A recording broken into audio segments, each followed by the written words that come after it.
오늘 말씀의 제목은 오직 하나님을 경외할지니라입니다. 우리 옆에 있는 분과 힘차게 인사하겠습니다. 하나님을 경외하는 것이 인생의 근본입니다. 이렇게 인사하겠습니다. 시작. 하나님을 경외하는 것이 인생의 근본입니다. 상담학 이론에서 공감적 경청이란 용어가 있습니다. 상대방의 말을 공감하면서 들어주는 것을 말하는데요. 이렇게 들어주기만 해도 치유와 회복에 많은 효과가 있다고 다들 이야기하고 있습니다. 근데 우리가 잘 아는 것처럼 대부분의 사람들은 자기가 말하기가 바쁘지 다른 사람의 말을 귀담아 들으려고 하지 않죠. 사실 이것이 인간관계가 많긴 하지만 사람들의 마음이 외롭고 힘든 이유 중에 하나입니다. 누군가 내 얘기를 정말 진심으로 들어주기만 한다면.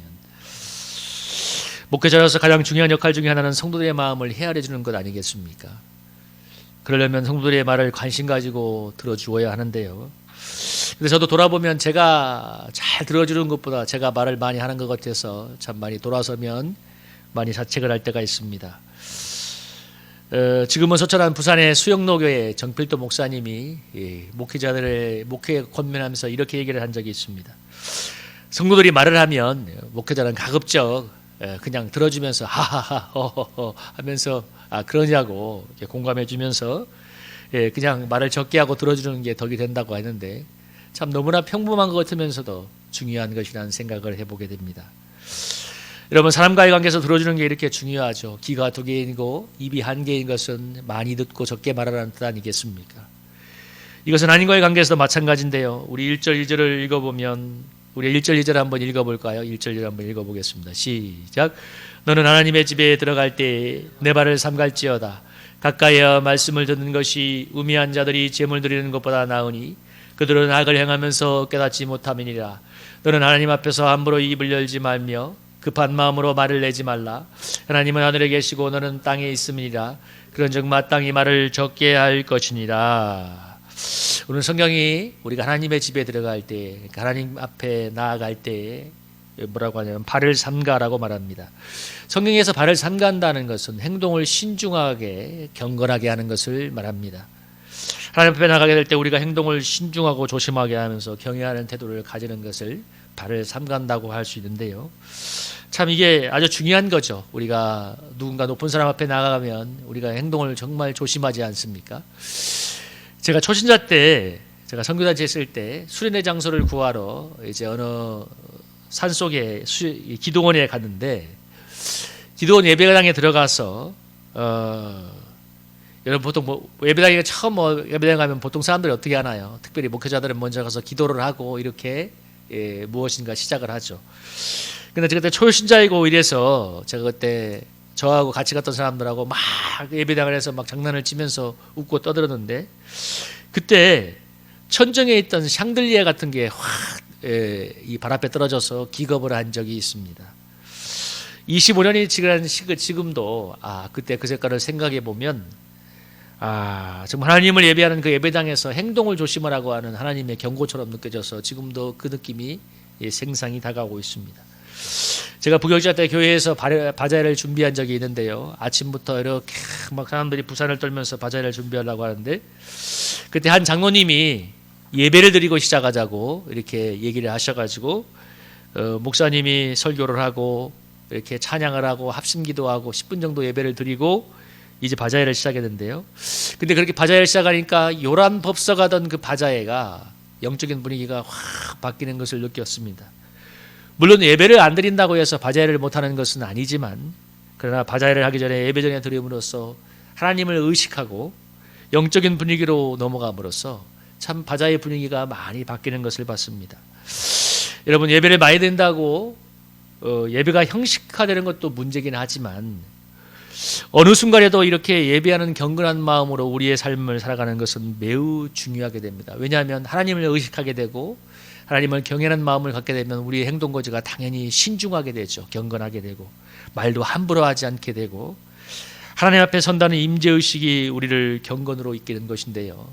저는 하나님 앞에서 발을 삼간다는 이 말씀을 생각해 보면서 제가 저의 가정생활을 많이 돌아보게 되었습니다. 저는 대학생 때 예수님을 만나서 목회자까지 되었던 당대의 신앙인데 뭐 이렇게 신앙의 가정에서 가정 예배를 드리면서 신앙적으로 살아가는 것을 못 봐서 그런 것 수도 있고, 그렇지만 정말 이렇게 가정에서 예배를 드리고 경건하게 살아가는 그런 모습을 뭐 스스로 훈련하기보다도 그냥 이렇게 막 야생마처럼 막 살았던 그런 사람이어서, 그래서 그냥 보통 목회자로 살아서 밖에서는 목회를 열심히 하지만 집에 가면 TV 보고 누워서 뒹굴뒹굴하고 그냥 일반 사람들처럼 스마트폰만 보았던 그런 모습이 떠오르면서 제가 지금 요즘 많이 회개가 되는 것이, 뭐 목회로 큰 이런 것을 하는 것보다도 정말 가정에서 하나님 앞에서 경건하게 살아가는 그 모습이 자녀들에게 가장 감동적인 설교가 되었을 거라는 생각을 많이 해보게 됩니다.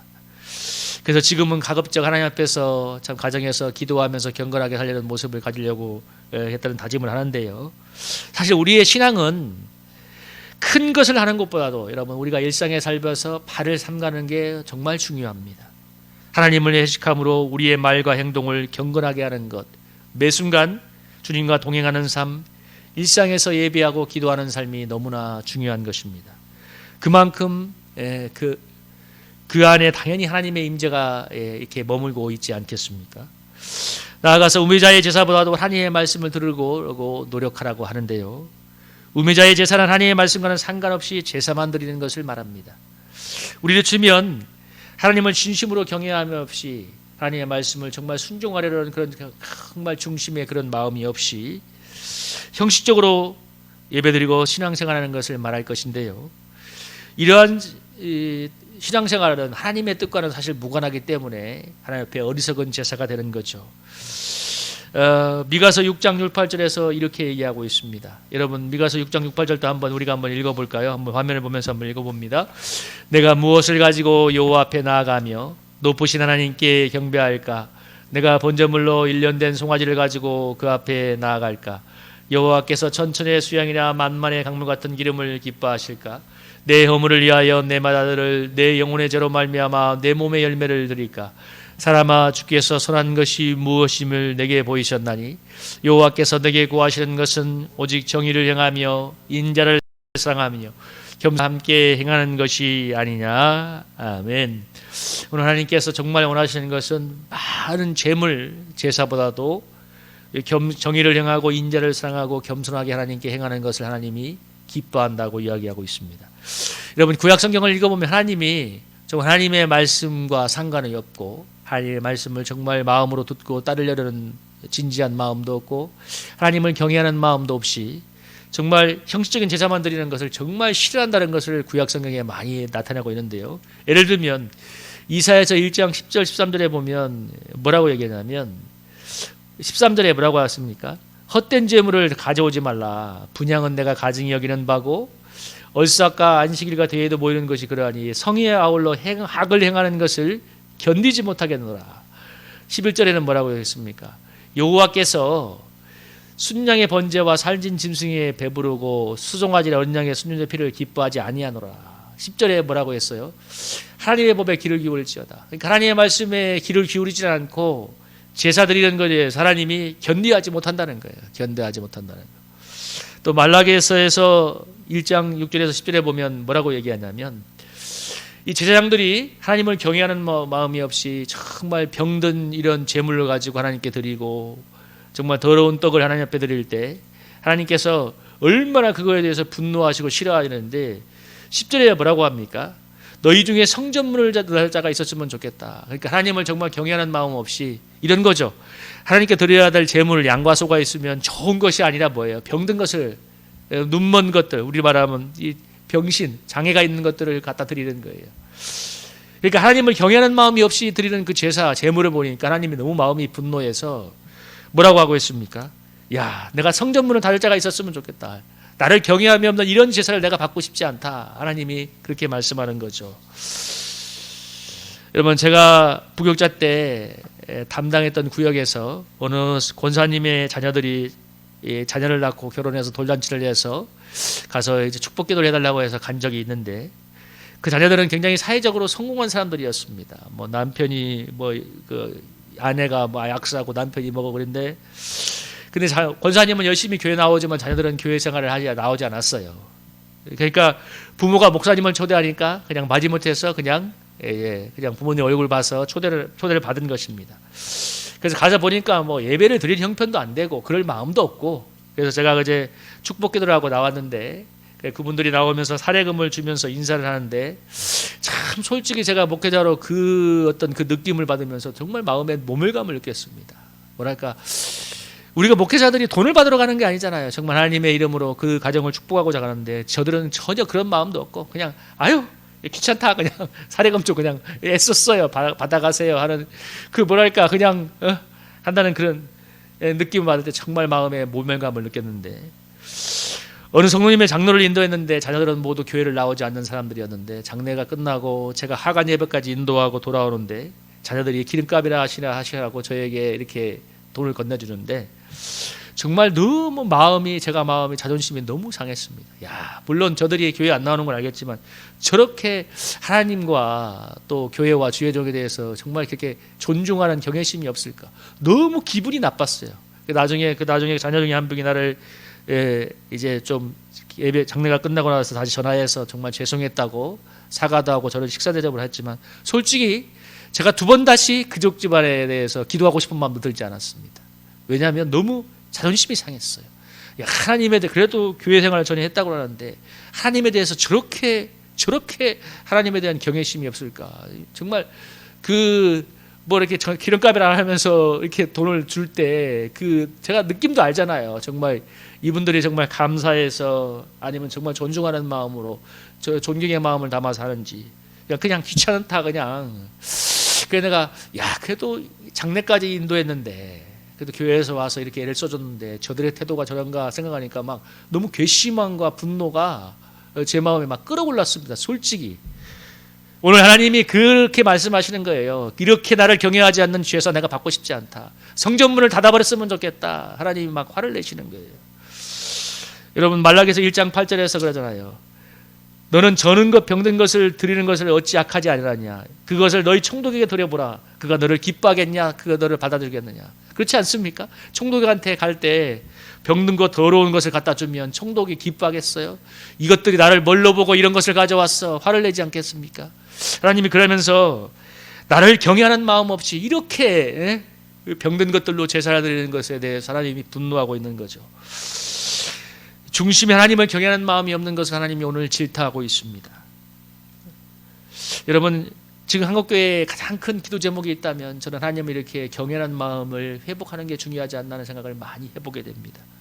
제가 물론 전에 불쾌했던 부정적인 경험을 두 가지 얘기해서 그것이 다는 아니지만, 물론 지금도 교회를 사랑하고 하나님을 경외함으로 애를 쓰시는 분들도 많고 또 주의 종을 정말 존중하고 선대하는 사람들도 너무 많이 있습니다. 그러나 전반적인 경향은 뭐냐면 한국교회가 정말 하나님을 경외하는 신앙이 점점점 떠나고 식어지고 있는 것은 분명하다는 것입니다. 정말 목회자부터 그리고 또 모든 교인들이 하나님을 경외하는 신앙을 회복하는 게 정말 너무 중요하다는 생각을 많이 하게 되는데요. 많은 성도들이 잘못된 신앙이 뭐냐면 헌금을 많이 하고 많이 봉사를 하면 하나님이 내 인생을 축복하고 내 인생을 지켜주겠지 하는 그게 아예 틀리다 이렇게 말할 수는 없지만 그 신앙으로 너무 물들어 있다는 거예요. 그러니까 하나님을 축복의 자판기처럼 여기는 거예요. 내가 만약에 500원을 넣으면 커피가 나오는 자판기처럼 마치 하나님을 그런 식으로 생각하고 섬기고 있다는 것입니다. 여러분, 하나님은 축복의 자판기가 아니라 500원을 넣으면 커피가 나오는 자판기가 아니라 두렵고 떨림으로 경배해야 될 만군의 여호와 하나님이죠. 여러분, 지난 코로나 기간에 한국교회가 예배에 큰 타격을 받았는데, 여러분, 사회적 거리두기로 해서 예배를 못 드리면서 대다수의 교회들이 얘기를 들어보면 30% 정도 예배 수가 줄었다고 합니다.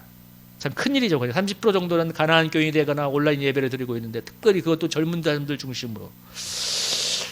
저는 그 일을 겪으면서 어떤 생각이 드냐면, 이 일이야말로 하나님을 경외함 없이 주일 예배 하나로 신앙생활을 땜빵했던 한국교회에 하나님이 진격단을 날렸다는 생각이 들었습니다. 그냥 그 주일 예배 하나로 모든 것을 땜빵했던 이 형식적인 신앙생활에 하나님이 직격탄을 날린 것 같아요.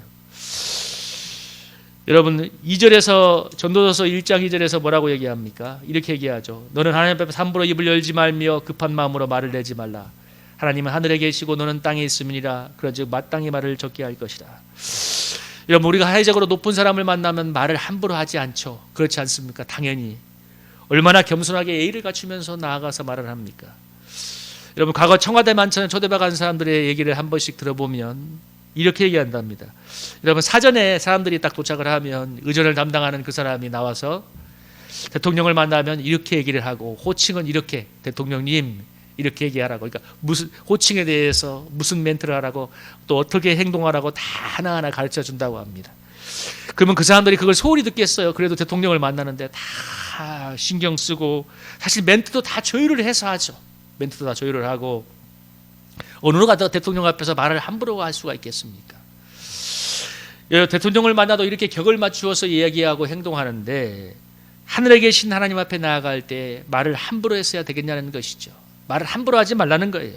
말도 조심스럽게 하고 적게 하고 행동도 조심해서 하라고 오늘 전도서 기자가 얘기하고 있습니다.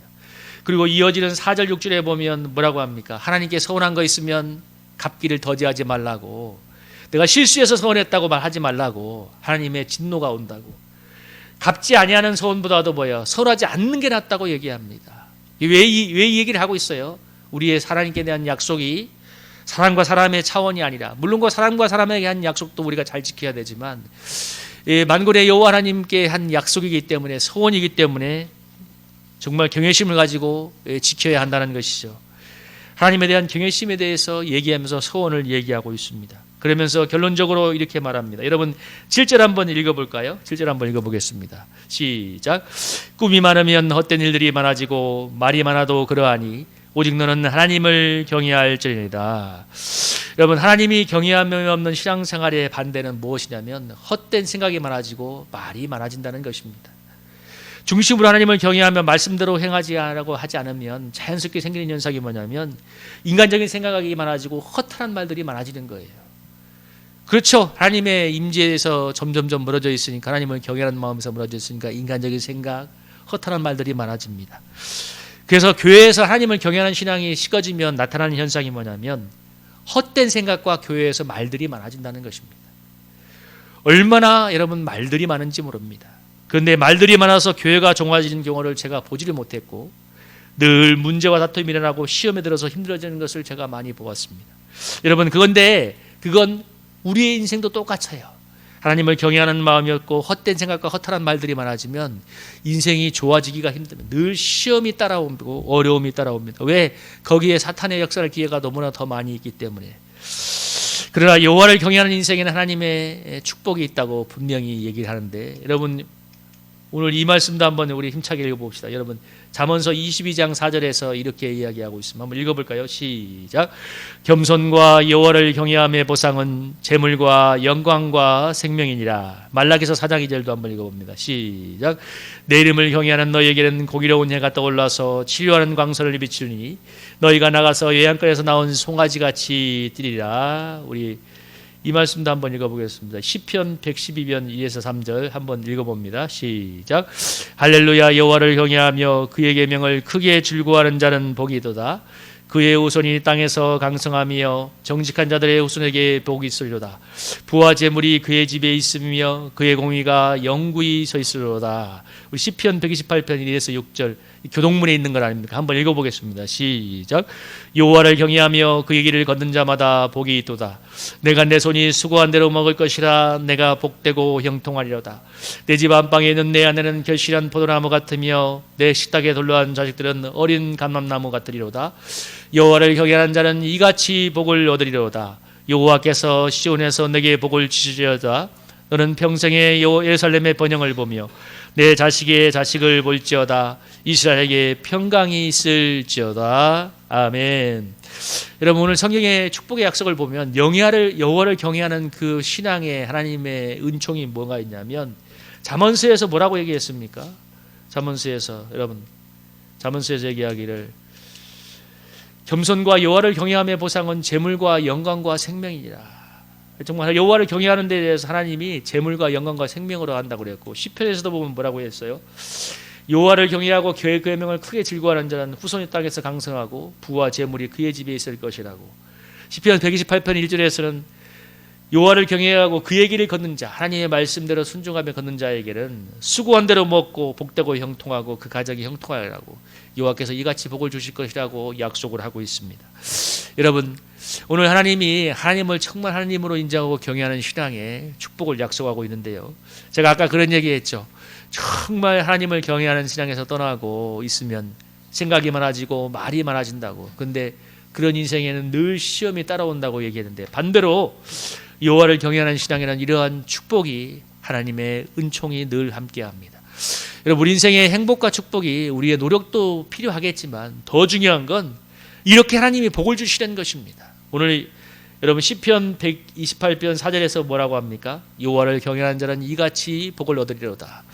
우리 사랑하는 성도님들이 여호와를 경외할 때 이렇게 하나님의 놀라운 복을 얻게 될 줄로 믿습니다. 지금 정말 하나님을 우습게 여기는 시대, 이 시대의 고통이 사실 나타나는 이유는 하나님을 정말 우습게 여기기 때문인데, 우리가 이런 시대일수록 정말 하나님을 경외하는 신앙에 나아갈 때 하나님이 우리 인생을 지키시고 복을 주실 것이며, 또한 이 하나님을 우습게 여기는 시대 속에서 하나님의 심판의 파도가 올 때 우리의 하나님을 경외하는 신앙이 하나님의 심판의 파도를 막아서는 방파제 역할을 하게 될 것입니다. 우리 사랑하는 성도님들이 여호와를 경외함으로 이같이 복을 얻는 그런 은혜가 있기를 주님의 이름으로 축복합니다.